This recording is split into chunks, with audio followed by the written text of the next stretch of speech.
Good afternoon, everyone. I'm so excited to see you. This has been a long time coming. Today, we're going to be doing a presentation on screen time and child development and how that interacts. We tried to do this back in March, and because of scheduling that was out of our realm of planning, we had to just put a pause on this, put a pin in it, and come back to it. So I'm excited that we're finally coming back. So let me go ahead and start the presentation. This is being recorded, as I mentioned before, and because it's being recorded, we'll go ahead and do the questions and answers after I turn off the recording so we can have a very open conversation. So let's go ahead and get started with the presentation here. So screen usage and the developing child. So my name is Melissa Rohan, and I am the president of Waterfront Academy. Waterfront Academy is a dual language English-Spanish Montessori school in the Catholic tradition. We've been around since 2013. We have a primary program, which is ages 3 through 6. We have an elementary program, 1st grade through 6th grade, and an early adolescent program, 7th grade through 8th grade. So very exciting, and we just moved here to Capitol Hill from Southwest Waterfront, hence the name Waterfront. And we do these presentations once a month. We do them in person. I actually like the in-person model best. We keep it to about an hour on Saturdays. Our next one, we're going to be talking about finding the right school for your child. And then if you can't make it to the in-person, we do these virtuals like we do today and record these so that if you can't make it to the virtual, then you can watch the recording. And you're always welcome to reach out to me here at Waterfront Academy. I'm happy to answer any of your questions. Send me an email. It's pretty available, info@waterfrontacademy.org. And I'm happy to do that, to answer those types of questions. All right, so let's go to the next slide. So you can see here, let's see. Our agenda. So we're going to talk about the stages of development that Dr. Montessori outlined for us. So we'll start there because I think it's important to kind of understand that children have different needs and different expectations as they develop. And then we're going to talk about just basic needs of the children and what healthy childhood looks like. And then we're going to talk about the history of the smartphone. So we'll see what, from inception to present day, what are we talking about here? And then the consequences, solutions and strategies. And then at that point, after that, we'll go into Q&A and closing, and I will turn off the recording. All right, so let's go ahead and start with the stages of development. Like I mentioned, Dr. Montessori identified these. She started out with the absorbent mind. Now, the absorbent mind is from birth through age 6, and the children at this point are like the title says, absorbing everything. There are more neurons in a human's head before the age of 6 than any other point in their life. They're just creating all of these neurons. So your child is absorbing everything from the environment to the interactions that they're having. Just so many things. The important thing, and I talk about this in a previous workshop on language acquisition, children or humans are going to learn a whole lot more through human to human connection than they are going to from a passive position, right? So that interaction is extremely important in absorbing all of this information. So that is that 0 to 6. The reasoning mind is when the brain starts thinning out these neurons to become more and more efficient. And it starts at the reasoning mind. So they're going to take all these neurons that have been developed under the age of 6, and we're going to like organize them in the brain. And so when you have a child under the age of 6 asking you why, they're like really trying to develop language skills. When a child over the age of 6, so 6 to 12, this reasoning mind, when they ask you why, they actually want to know why. This is part of them categorizing things in their heads. And so we'll see a lot of learning. They're very, very interested in the smallest thing and the biggest thing. Time, they want to know things that happen when they were born or before they were born, and they're very excited to imagine what could happen in the future. So we use a lot of those sensitive moments in that reasoning mind to talk about the whole solar system, the Big Bang, and we call and so we call this cosmic education at this point in the Montessori world.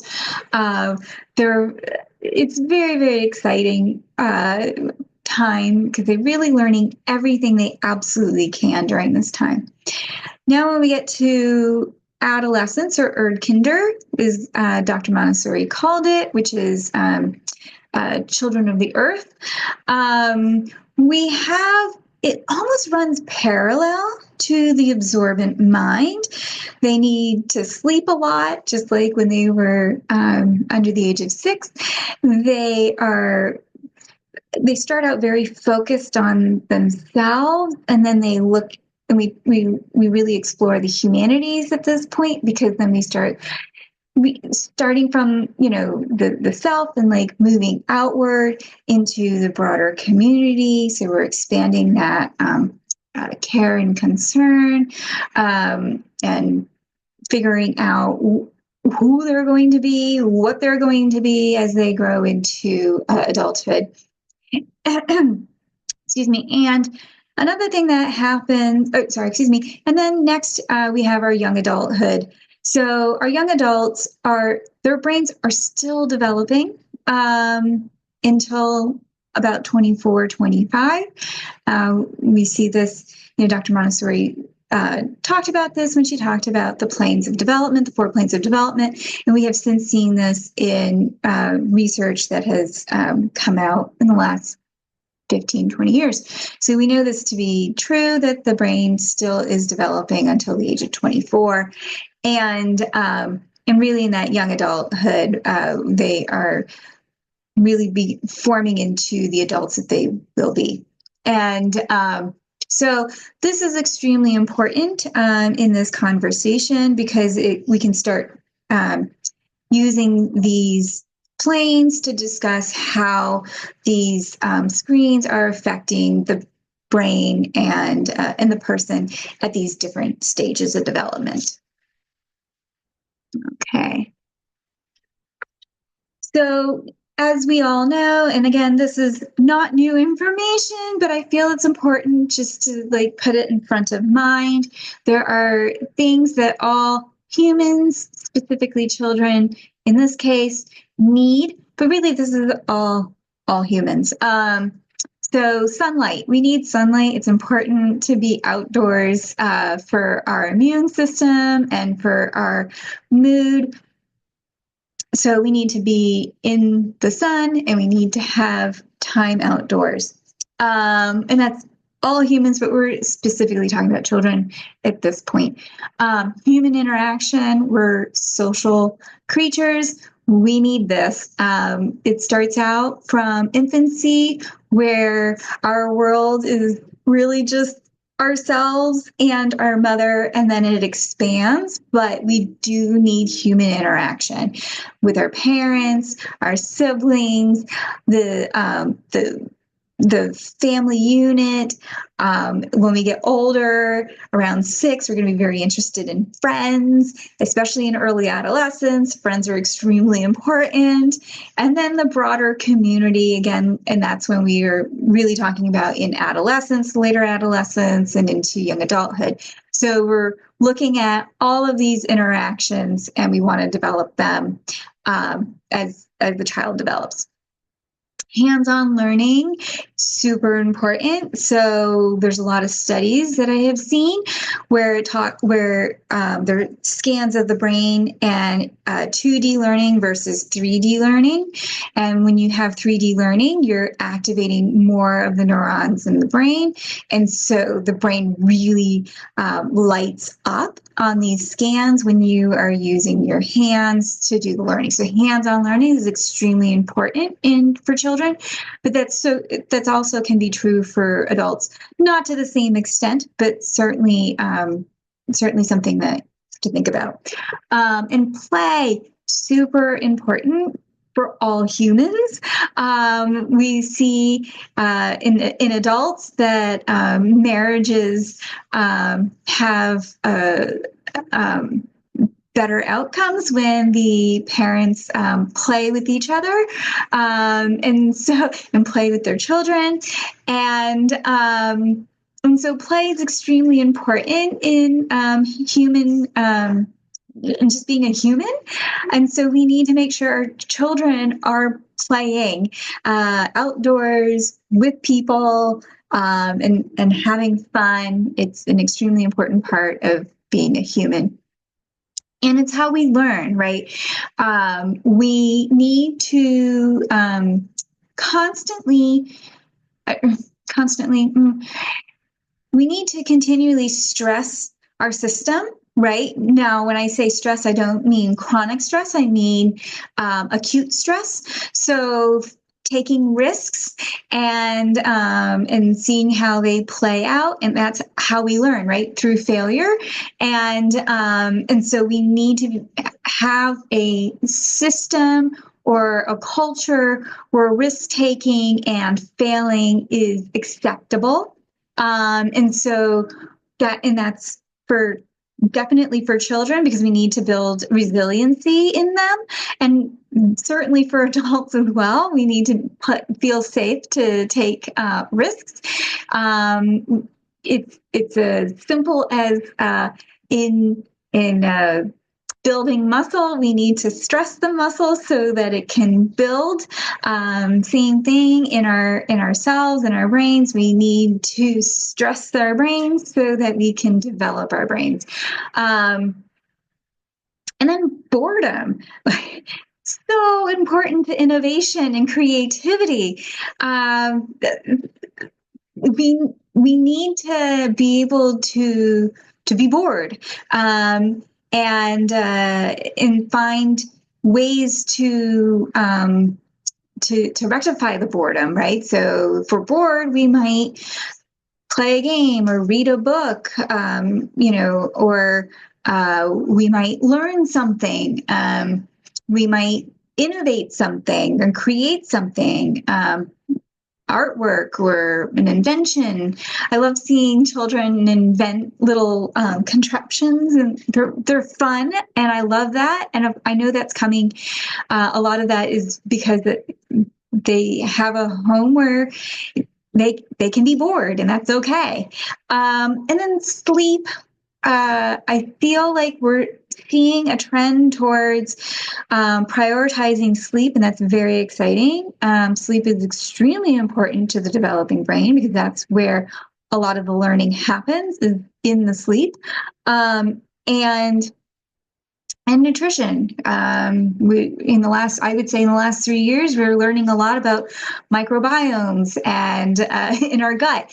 And these are extremely important to the mood and the health of humans. So all of these things are, again, important to children and just humans in general. But we're talking about children specifically today.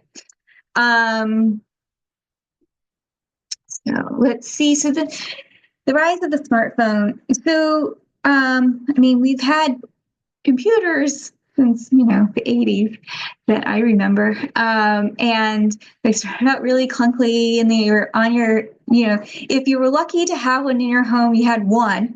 And it was in a very central location of the home where everybody could access it and use it. And of course, it was dial up through the phone system.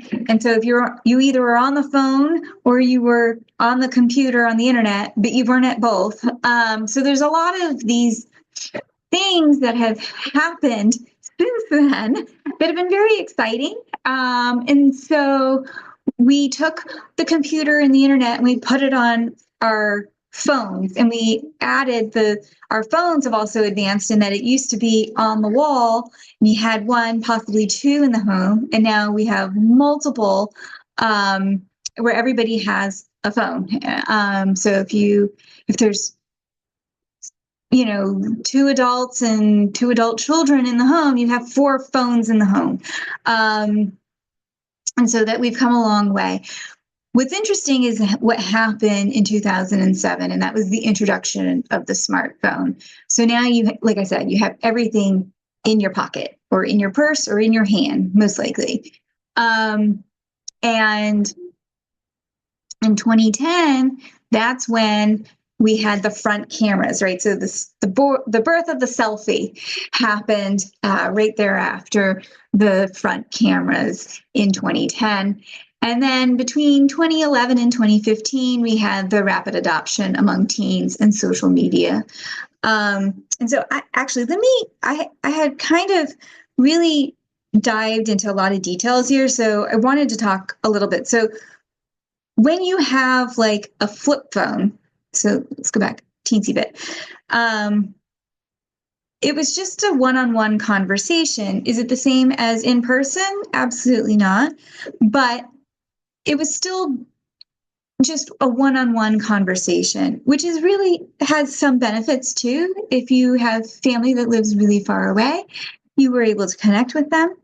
But the smartphone, what changed is that all of a sudden it wasn't just a one-on-one conversation, it was one to an audience, right? And you had 24/7 access to the internet. So wherever you are, you can access the internet.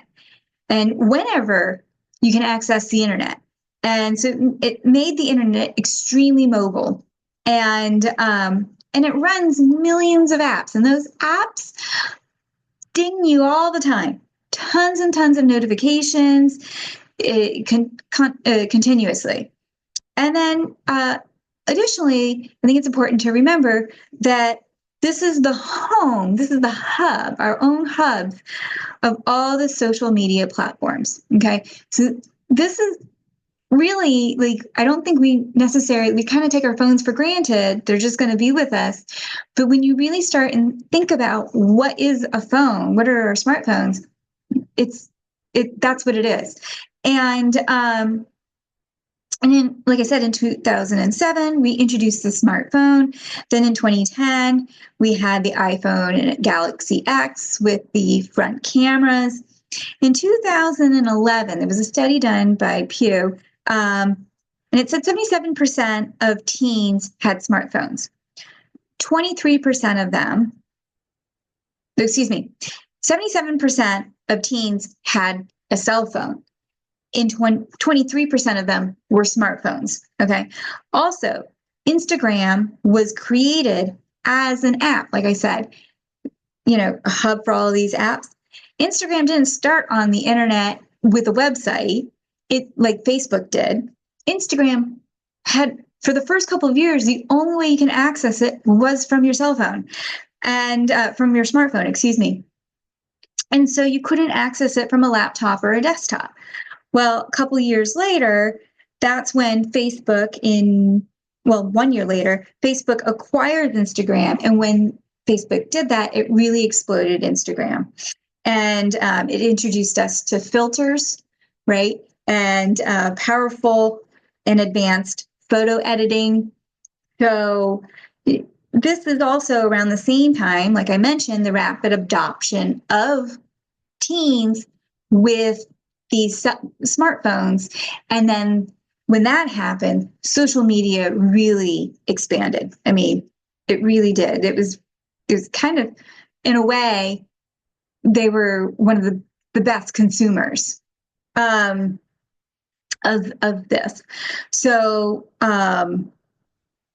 I read, if you want a resource on a lot of this information, I really need to like mention this there with a caveat, right? Like, so Jonathan Haidt wrote this book called The Anxious Generation, right here.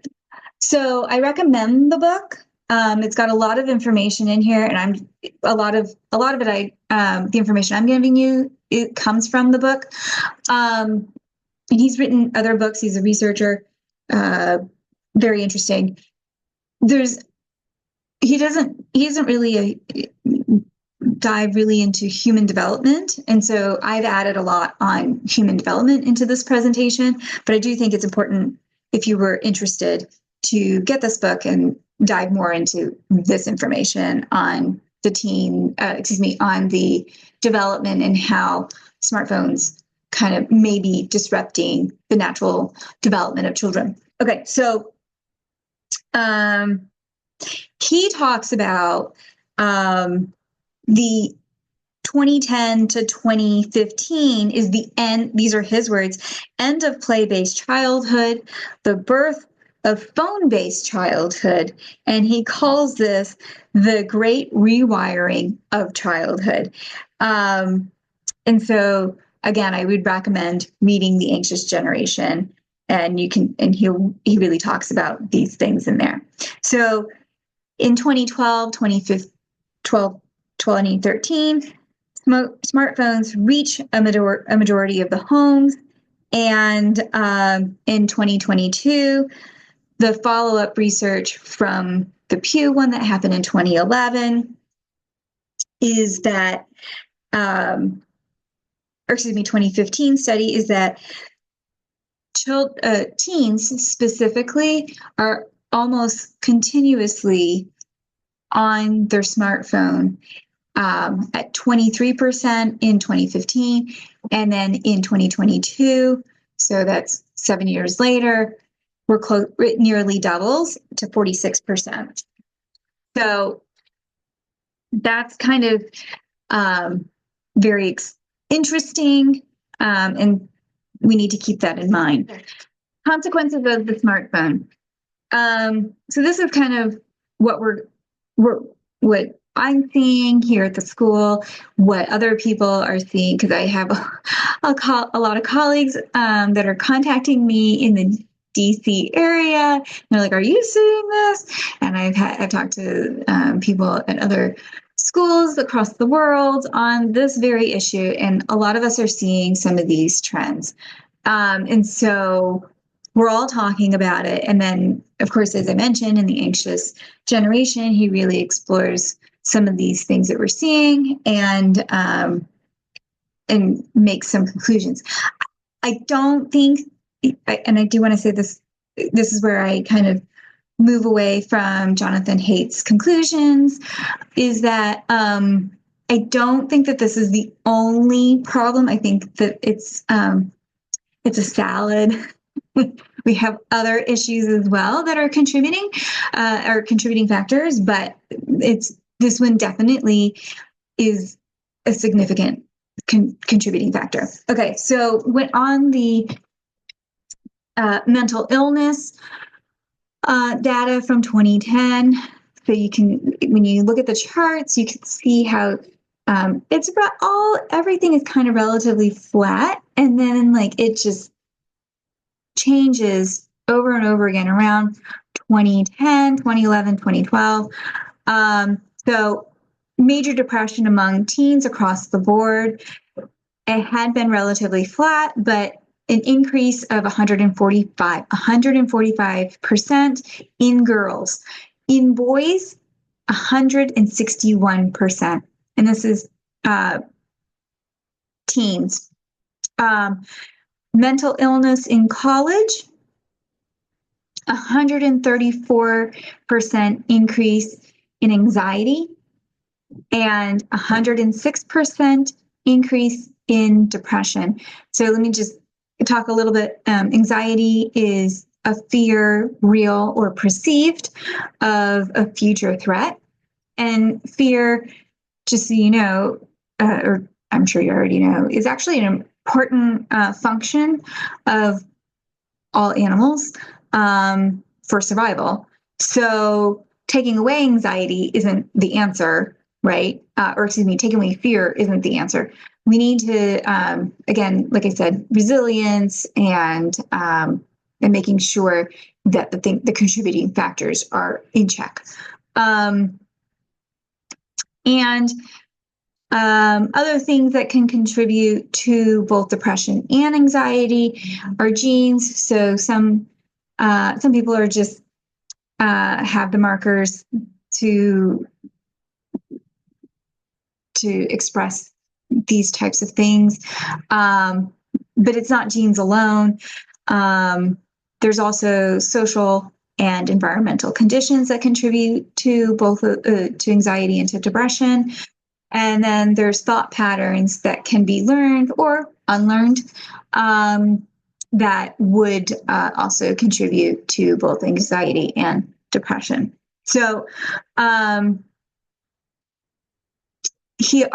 now this is from the Jonathan Haidt's book, The Anxious Generation, and he talks about 4 fundamental or foundational harms, being social deprivation. Like I mentioned, it's a human need, specifically with children, to have social interactions. It's important for learning.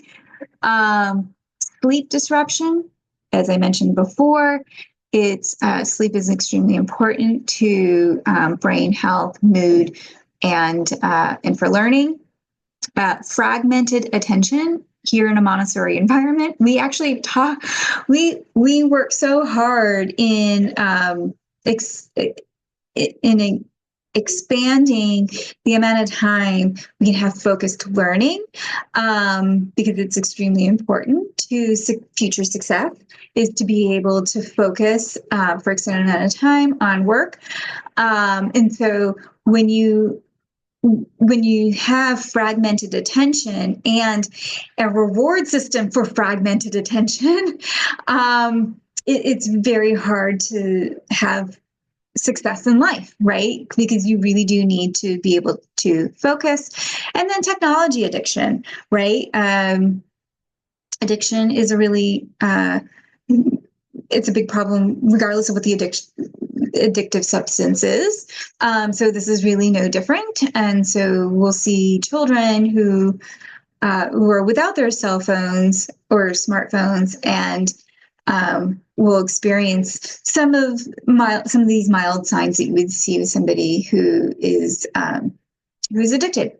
And then also, and I really want to kind of dive into this. This is really important. I don't know if you've been seeing, I would say in the last year, maybe 2 years, where there's a lot of conversations about the future of women and men. And so a lot of this, I think, is important because maybe some of the things that we're seeing is because, again, we started the smartphones in 2012. We're at 2025. So we're talking about 13 years difference. So if you're a teenager at 13 and you've had 13 years on your smartphone, you're now 26 years old. And so what we're seeing are some interesting things, right? So this might be one of the contributing factors for the failure of maturity of successes in life. There we go. Better. So it's clear that the data that I just kind of talked about was, and research and statistics demonstrate that during adolescence and during adolescence and part of young adulthood, girls are significantly harmed with, or we're seeing significant jumps in harm. And it is kind of correlating with the smartphones, and based on the number of instances of depression and anxiety. Boys, not to the same degree, but certainly huge jumps, right? What did I say? 161%. Let me read this again. Increase in anxiety, 161. I mean, that's a huge jump. That's not nothing. So we are seeing significant jumps in boys as well as girls. Here's what's probably the most significant differentiating factor when it comes to the boys and the girls, and the differences is that boys are less successful in life. They've been on the decline. And so you've heard of decline in males, you've heard failure to launch, and we're seeing a lot more of that. And we're looking at potentially this correlation of the introduction of the smartphones back in, in the teenage hands back in 2013, 2012. And so I think that's really important to note. The other thing that I think is important to note is what the children are using the smartphones for, right? And there is a big gender difference there as well. So the girls tend to be on the social media platforms. That's really where they are, which, again, generally speaking, women are, and girls are more social. And so they're taking their social life from IRL to virtual. And so that's really hard on the girls, because we always know that girls are comparing themselves with other girls, but now we've added AI and filters and editing, and so these are just standards that are very, very impossible to meet, and so that's a huge contributor. But what the boys are doing, again, these are broad brush generalizations here, but the boys are not so much on the social media. They are on video games. And these video games are with like huge groups of people.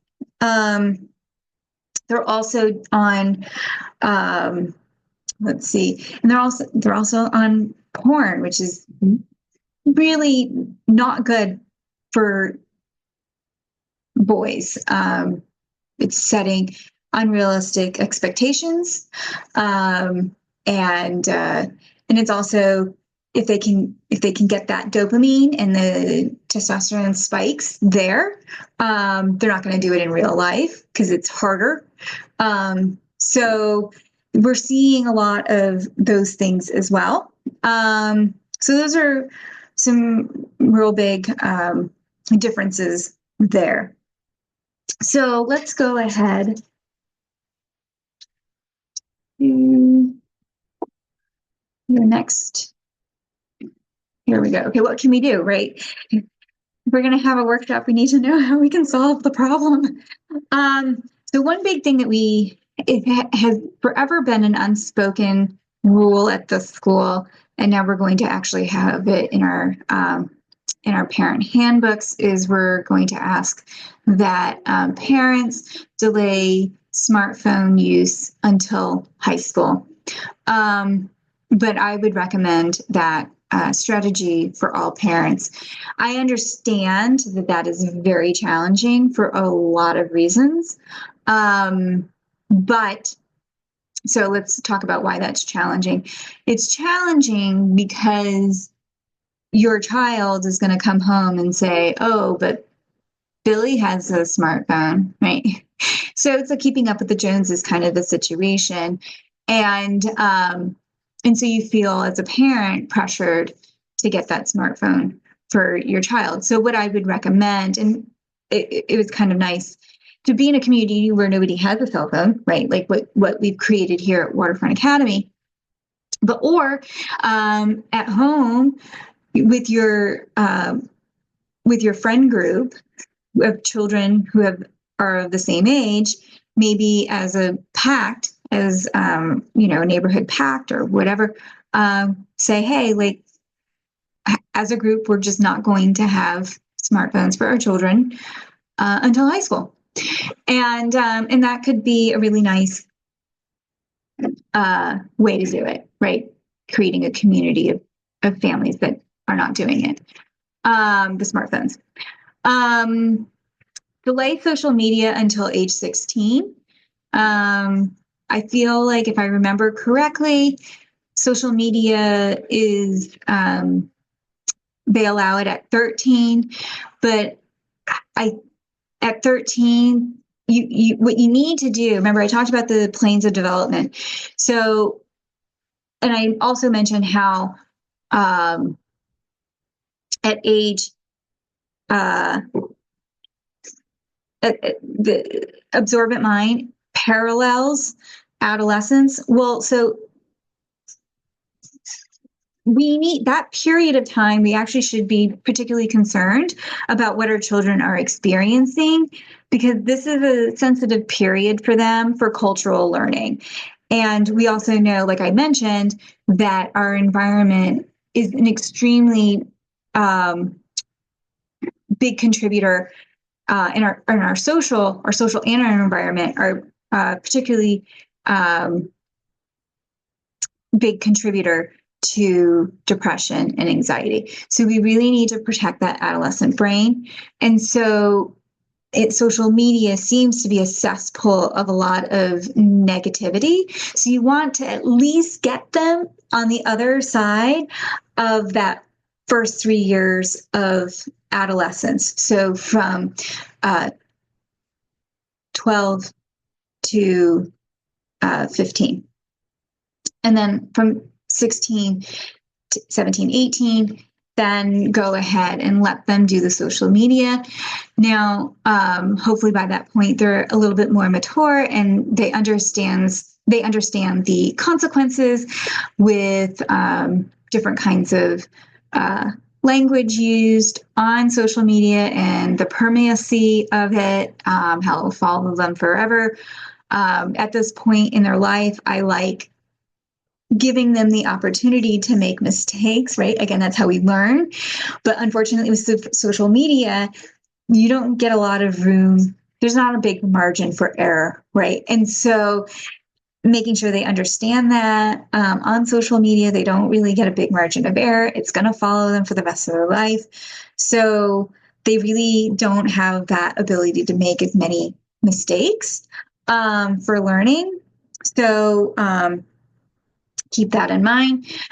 I would create more face-to-face interaction opportunities. So play dates when they get older, visiting people. One of the things that we did at our house was we started doing quarterly, I couldn't do monthly, parties at our house, and we would invite the whole neighborhood so that the children were socializing with other children, but also socializing with adults, because I would make the party more mature so that they would have to rise to that. And so they know how to talk to adults. So there's a lot of ways to create these opportunities to interact with other people. This is a big one, and I talked about this in the last workshop, modeling reading from books, paper, magazines, newspapers, because when you're on your phone and you're reading, I don't know, emails, articles, blogs, right? Most of our reading these days are on our cell phone, but from a child's perspective, it looks like you're playing a game. Like you could be playing, I don't know what games people play on their phones, but whatever game you're playing on your phone, it looks like you're doing that when you might be actually doing work or learning or just reading for pleasure. And so just modeling reading the real thing, like go ahead and get the book and read the book, is going to be really helpful for the children, so that you're modeling, look, you don't need to be on your phone all day, right? You can have other kinds of experiences off your phone that that are just as good, if not better. Go outdoors. I know that, I mean, we're in Washington, D.C., and it's, it's a city and there's not a lot of outdoors. So we create opportunities to leave Washington, D.C., and we go to the Appalachia, or we go to the beach, we go, they're not very far away from us, and we go for hikes or go swimming, or so we're in nature, and we're outdoors and we're in the sun. Like I said, we need to be out in the sun with fresh air. That's important for humans, and having real life experiences, right? So learning about horses on your phone on YouTube, that's great, but going to a farm and seeing horses is like a petting zoo, or or going to a zoo and having real life experiences on these animals, or go to a museum, and going to these places and having real life experiences are so valuable for learning and for memories and just mood, just the quality of like the relationships within your family. Really important. Consider screen detox opportunities. We actually did this as a family. We went out into a valley, and since we were in the valley, all the mountains around us blocked all the signal. And so we had no internet whatsoever. And it was funny because my husband and I were talking about how at first it was a little unsettling. But then after the first, 6 hours, it was fine. And we really enjoyed connecting with each other without the screens. And so I consider doing something like that. And then keep screens out of the bedrooms. It's not good for quality of sleep, because of the notifications, because of the blue light, because of the temptation to like, oh, just one more episode, or just let me scroll a little bit more. So it's keeping us from sleeping and keeping us from quality sleep, and it's keeping us from sleeping for long enough time with uninterrupted sleep. There we go. And so keeping the screens out of our bedrooms, super important. Put them in the kitchen to recharge overnight. If you need an alarm clock, buy an old-fashioned alarm clock. You don't need your cell phone to give you the alarm. So there's a lot of ways to get those screens out of your bedroom so you can promote good sleep. And that's for you, for the children, for everybody. Emphasize hands-on learning in educational systems, but in general, like I said, we don't need the screens. So, and I'll talk about this in the next workshop, but I would really strongly look at how many screens are being used and how often they're being used in the schools that you're looking at for your children, because the American Pediatric Association talks about really 2 hours a day is plenty. But our children, if you count how many hours they're getting of screens at the school plus what they're getting at home, that alone is, let's say, best case scenario, 4 hours a day. But really, it's probably a lot more than that. And so when you start calculating, it's kind of frightening to see how many hours your child is on the screen. And so wherever you can reduce the amount of screen time, that's going to be helpful for the development of the child. And really, these screens, I understand that there's a lot of educational stuff that's being done on these screens, but they're not they're not as effective as the hands-on learning. I mean, they're just not. Because like I said, we use our hands to learn. It really brightens up our brains on these scans. So the difference between learning from a screen and the learning from actually doing, I mean, it's not even a comparison. I mean, it's just blows them out. Hands-on learning just blows the screen learning out of the water, like hands down. There's a pun. Anyway, so I just wanted to put that there. And I think that's it.